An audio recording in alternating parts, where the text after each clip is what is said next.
How many words do you know which you can't quite describe or define? I found some on Dictionary.com and I'd love to share them with you. In German, the word Woldensamkeit is the feeling of wandering alone in the woods. And in Japanese, kuchisabishi is the feeling of when you eat, not because you are hungry, but when your mouth is lonely. There's no direct translations for these into English. Now, whilst we don't have words quite like those, we do have a couple which are always very interesting and kind of funny and hard to define.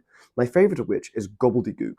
Now, gobbledygook is kind of hard to come up with the etymology for it. Etymology is the origins of the word, because it is itself kind of a nonsense word, and that's exactly what it means. It means nonsense words, jargon, basically, that you don't really understand. It's onomatopoeic, if you will, meaning it sounds like what it is, but insofar that it has a meaning which is nonsense words, it ceases to be a nonsense word. A bit cyclical there, but gobbledygook, not only is it fun to say, but it's a very interesting and quite beautiful in a slightly comical way. In a slightly similar vein is the word brouhaha, which is similar to the word hullabaloo. Basically, it just means a sort of uproar, a fracas, if you will. It just means when a sort of something big happens, there's a lot of clamour, there's a lot of sound, maybe a fight breaks out in public or something. There's a lot of brouhaha. It can have several different meanings.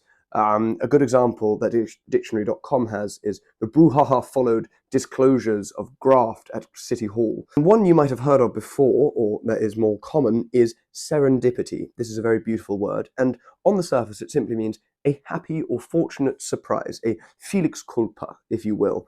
But it's a bit more than that to my mind, because it could just mean an aptitude towards good things happening to you, good luck, sort of karmic good luck, or it could be the feeling of joy from a surprise. It could also just be something that works out for the best. It's these words which sort of shift their definitions, which are the most beautiful and most interesting.